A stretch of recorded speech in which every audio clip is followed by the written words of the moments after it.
let's start with the systemic arteries, okay? Okay.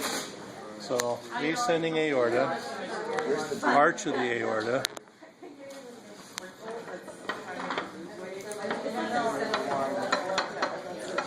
The first branch of the arch is the brachiocephalic trunk.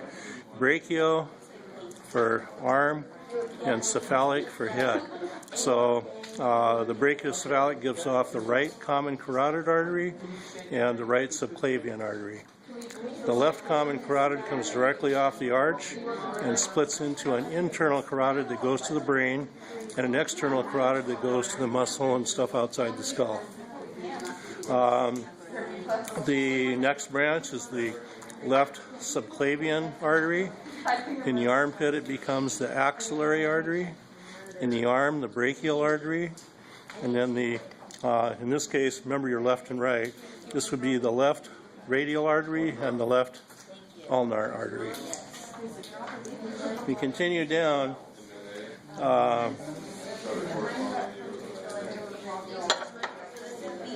And get through the diaphragm into the abdominal cavity, and the first major branch is this one right here called the celiac trunk.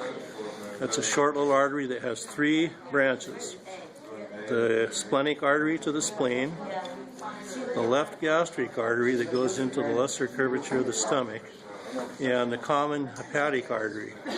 The common hepatic artery gives off a branch right here called the right gastric that forms an anastomosis with the left. So this little loop, the right gastric and left, lie in the lesser curvature of the stomach.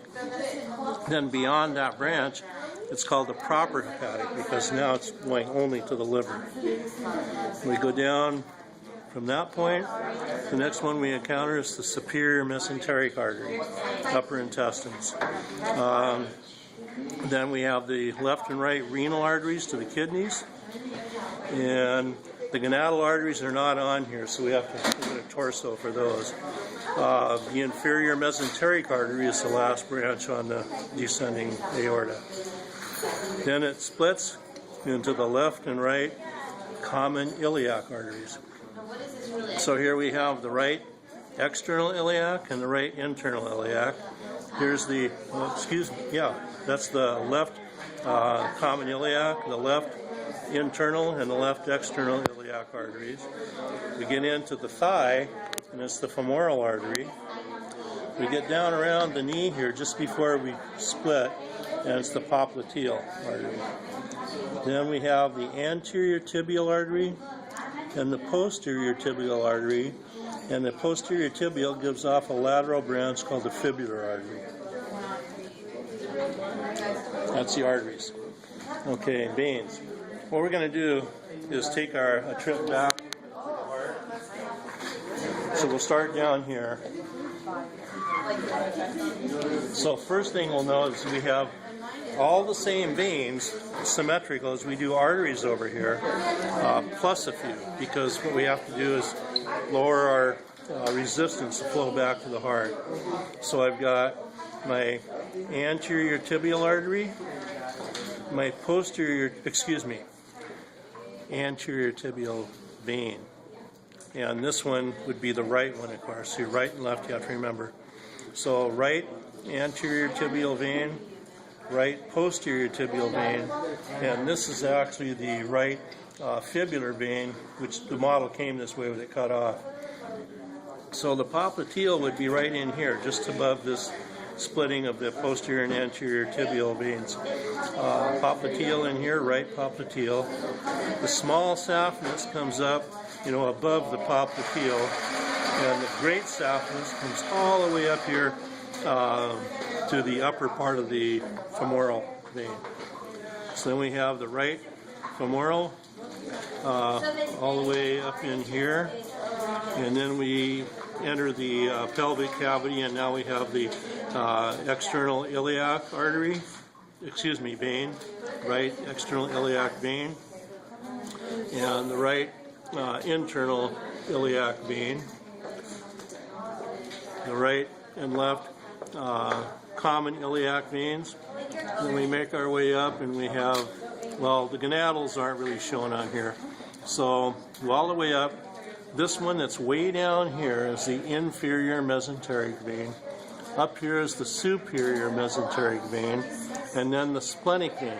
So those three, the splenic vein, inferior and superior mesenterics, come together to form the hepatic portal vein that goes up into the liver. Now, the upper limb, we've got the same thing. We have a symmetry with the arterial supply and the venous drainage. So if we do this, here's our right radial vein and the right ulnar vein, the right brachial vein, and the right axillary vein. Then in addition, we have a lateral vein that goes all the way up the arm and forearm and arm, called the cephalic vein. The medial addition is this one called the basilic that goes all the way up here to the axillary. Then connecting these two is an anastomosis between the cephalic and the basilic called the median cubital vein, and that's the one you draw blood from. The only thing left here now, turn this around.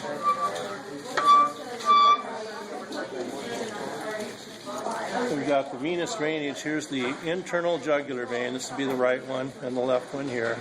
The external jugular vein, the right one and left one here.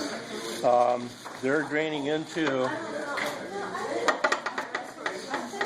the subclavian veins, and then they all come together. Where they all come together, we have the little short brachiocephalic veins that can come together to form the superior vena cava.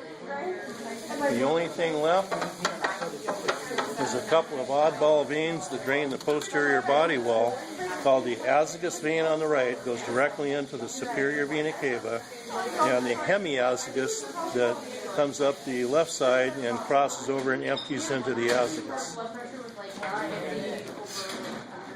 What's this? This would be the pulmonary artery. This would be the right pulmonary artery, and this would be the left pulmonary veins carrying oxygenated blood back to the left atrium.